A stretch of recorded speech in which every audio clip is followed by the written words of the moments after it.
Once upon a time, there was a poor child with no father and no mother, and everything was dead, and no one was left in the whole world. Everything was dead.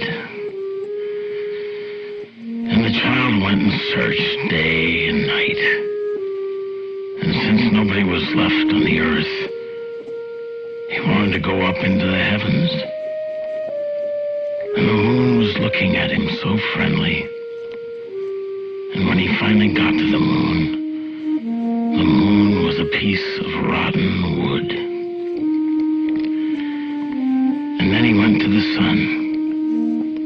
And when he got there, the sun was a wilted sunflower. And when he got to the stars, they were little golden flies stuck up there like the shrike sticks them on the black thorn. And when he wanted to go back down to earth,